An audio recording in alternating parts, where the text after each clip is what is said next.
प्यारे दोस्तों और साथियों को इंजीनियर विष्णु अग्रवाल का नमस्कार।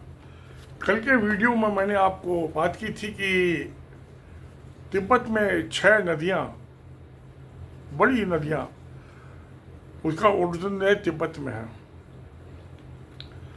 उसमें एक ये जो इंडिया में ब्रह्मपुत्र कहलाती है, और ये अरुणाचल में सियांग, और चाइना में यालंग कहलाती है, और अरुणाचल में इंडिया के सियांग, और आसाम में जो ब्रह्मपुत्र कहलाती है, और फिर आगे चल के बांग्लादेश में वो जमुना कहलाती है। और फिर जब गंगा से मिल जाती है तो उसको पद्मा नदी बोलते हैं।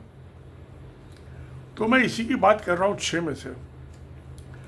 जो ये वहाँ जो डैम बना रहे हैं, इससे जो रिम है तिब्बत का, साउथ ईस्ट का, वो बहुत ही ऐसा वंडरफुल जोग्राफिकल फीचर है कि 50 किलोमीटर के run of the mill, 50 kilometre में 2000 मीटर का लेवल डिफरेंस है रन ऑफ द रिवर में। 2000 यानी कि 40-40 मीटर पर किलोमीटर, 40 मीटर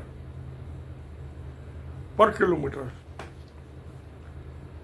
तो बहुत बड़ा तो वहाँ हाइड्रोलिक फीचर है।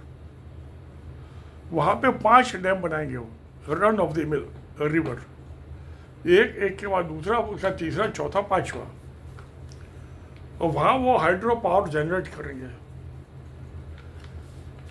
तो ये क्लीन एनर्जी होगी, कोई पोल्यूशन नहीं होता हाइड्रो पावर स्टेशन में। पानी घटता है टर्बाइन्स पे, टर्बाइन पे इलेक्ट्रिसिटी जनरेट करते हैं। तो ये वर्ल्ड का बिगेस्ट हाइड्रो पावर स्टेशन होगा। तो अब इसमें जो है इनकी जो है 170 बिलियन इसकी एस्टिमेटेड कॉस्ट है। अभी एक्चुअल तो जब बनेगा ज़्यादा हो सकती है। तो एक तो ये जो 5 डैम बनने हैं वो वर्ल्ड का बिगेस्ट हाइड्रो पावर प्रोजेक्ट है।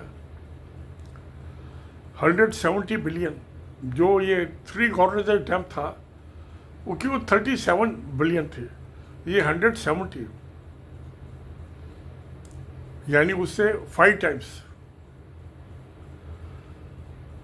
और इसमें तो पानी आएगा चला जाएगा, और रेनी सीजन में उसको रोकेंगे, और जब लीन सीजन होगा तो थोड़ा थोड़ा छोड़ते रहेंगे टर्बाइन्स पे। मगर 50 मीटर की लेंथ में किसी भी रिवर के, दिल्ली में ये पल्ला से, और मैंने रिवर सर्वे कराया था 1983-85 के बीच में, तो पल्ला से लगा के ओखला थे 42 किलोमीटर का डिस्टेंस है।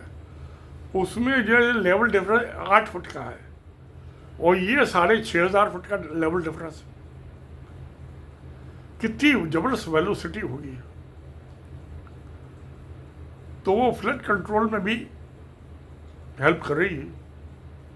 जो डाउन स्ट्रीम में आसाम में, बांग्लादेश में बाढ़ आती है, और 170 बिलियन का प्रोजेक्ट है, एस्टिमेटेड कॉस्ट है। एक्चुअल तो ज़्यादा हो सकती है, मगर इससे जो है जो चाइना का स्टील, सीमेंट,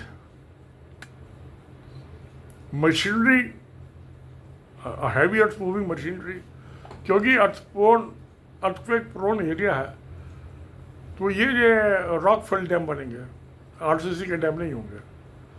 मगर आरसीसी के जो स्पिलवे वगैरह होते हैं, वो चैम्बर्स हैं, वो सब आरसीसी के बनेंगे। तो चाइना की steel industry, cement industry, heavy earth moving machinery, उसकी मैन्युफैक्चर, तीनों में इजाफा होगा। तो इकोनॉमिक बेनिफिट इसके बहुत जबरदस्त है। ये सारी तिब्बत की जितनी भी इलेक्ट्रिसिटी की नेसेसिटी है, तो जो आसाम और यूनान का जो बॉर्डर है चाइना का, उस वहाँ पे बहुत इंडस्ट्री है, उसका भी प्रॉमिस है। तिब्बत का नहीं, यूनान प्रॉमिस, इतनी इलेक्ट्रिसिटी जनरेट होगी। तो इससे चाइना की इकोनॉमी को एक बहुत बड़ा बूस्टर डोज होगा ये, और खास तौर से तिब्बत की इकोनॉमी का, क्योंकि लेबरर्स जो है, मजदूर भी चाहिए, आदमी मैन पावर भी चाहिए, मशीन पावर के साथ साथ वो ट्रांसपोर्ट होगा, मटेरियल, सीमेंट है, स्टील है, ग्रिड है, कि ग्रिड तो वही लोकली पत्थर तोड़ के बना लेंगे, तो उसी मशीन को ट्रांसपोर्टेशन होगा। तो तिब्बत में जो साउथ तिब्बत में ये transportation, man power, employment generation, totally Tibet की इकोनॉमी बूस्टअप हो जाएगी। और फिर जब इलेक्ट्रिसिटी मिलेगी इजीली और चीपर, पोल्यूशन फ्री, कोई पोल्यूशन नहीं। हाइड्रो पावर स्टेशन में तो कोई पोल्यूशन नहीं होता। जहाँ से स्टील बन के आएगी या सीमेंट बन के आएगा उस इलाके में पोल्यूशन होगा, वो तिब्बत में नहीं होगा। तो मुझे तो ये लग रहा है कि ये बहुत बढ़िया प्रोजेक्ट है। अब मैं इसको देखता हूँ कि ये 5 डैम बनेंगे, कितना टाइम लगेगा। वो इंडिपेंडेंटली चल सकते हैं पांचों प्रोजेक्ट पैरेलल। तो आज तो टेक्नोलॉजी का ज़माना है। चाइना का जो रेलवे नेटवर्क है वो इन बॉर्डर के पास तक आया हुआ है। तो गुड्स ट्रेन, हैवी ये डंपर्स, मशीन, मैं समझता हूँ ये 3-4 साल में, 4 साल में बन जानी चाहिए, मैक्सिमम 5 इयर्स। तो तिब्बत की इकोनॉमी, वहाँ के लोकल आदमियों का एम्प्लॉयमेंट, उससे उनमें स्किल भी आ जाएगी, स्किल्ड हो जाएंगे। काम करते करते आदमी बहुत कुछ सीख लेता है। तो मगर ये तो मैं जब मैं पढ़ रहा था ये पता चला कि 50 किलोमीटर के डिस्टेंस में 2000 मीटर का डाउन, 6500 फीट।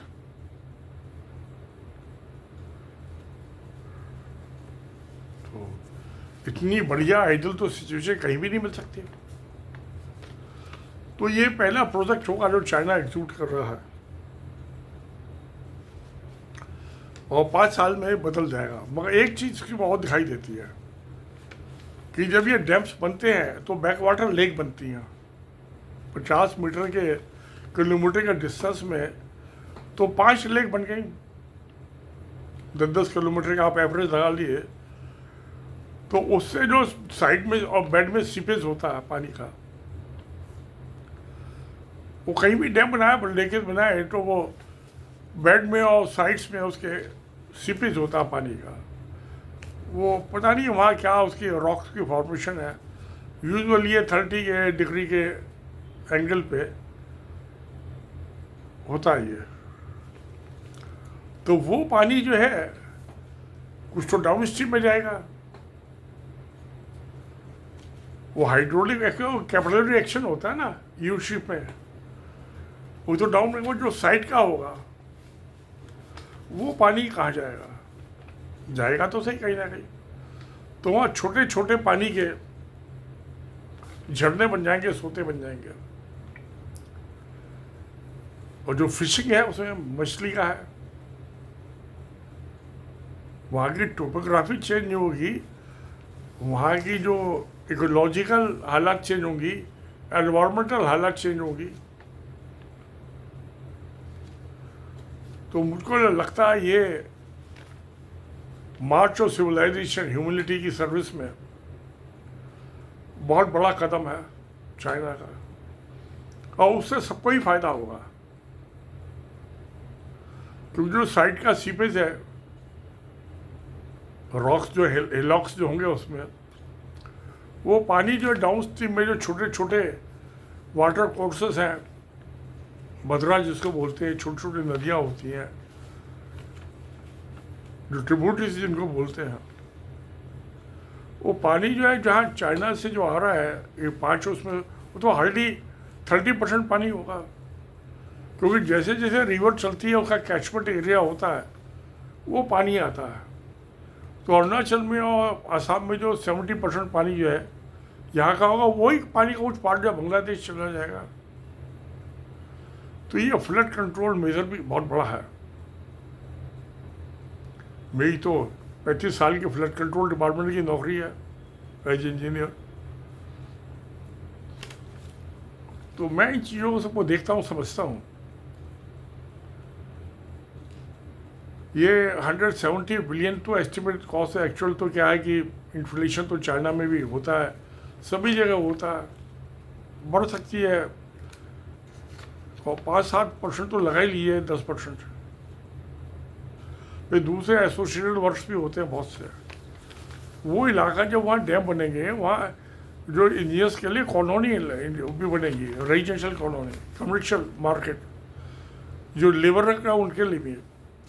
तो जो वहाँ आबादी भी हो जाएगा, हैबिटेशन हो जाएगा।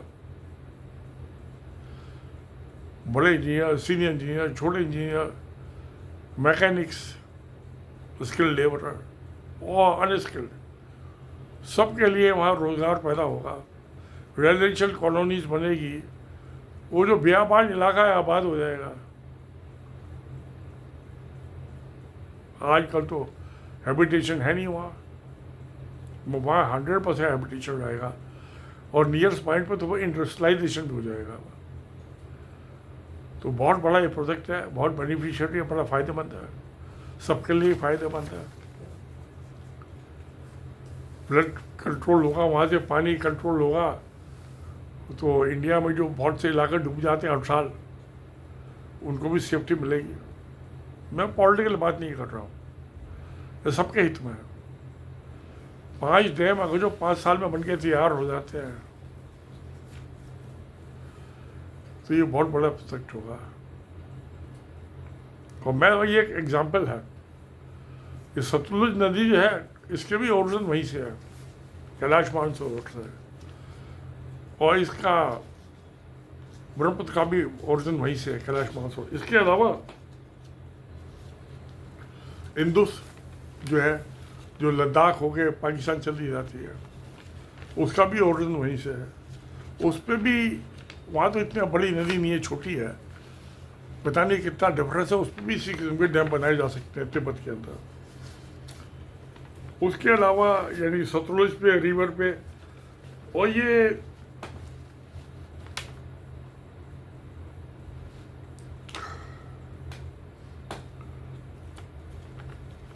एक ये साल्वीन रिवर जो बर्मा की तरफ निकल जाती है वहाँ से, साउथ वेस्ट चाइना से, इस पे भी डैम बनाए जा सकते हैं। और ये म्यांमार से होके, ये थाईलैंड से होके अंडमान सी में चली जाती है।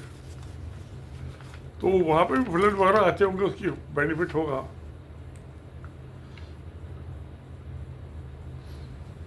इसमें 3000 billion kilowatt hours of electricity generation होगा। तो ये तो यानी बहुत इलेक्ट्रिसिटी होगी मेरे ख्याल में, तिब्बत को टोटली ट्रांसफॉर्म कर देगी, क्योंकि ट्रांसमिशन लाइनें जितनी छोटी होंगी उतना ट्रांसमिशन डिस्ट्रीब्यूशन लॉसेस कम होंगे, तो इंडस्ट्री भी वहाँ लग जाएगी। तो जो तिब्बती आए हुए हैं इंडिया में, ये प्रॉब्लम शायद ये भी वापस लौट जाए। दलाई लामा तो 90 ईयर्स के हो गए, पता नहीं करते हैं क्या नहीं करते। मगर ह्यूमैनिटी की सर्विस में, सिविलाइजेशन के डेवलपमेंट में बहुत बड़ा प्रोजेक्ट है। मैं तो चाइना की गवर्नमेंट को बधाई दूंगा कि आप बहुत अच्छा काम कर रहे हैं। तो अच्छा काम कर रहे हैं तो सत्य में जयते। नमस्कार, धन्यवाद।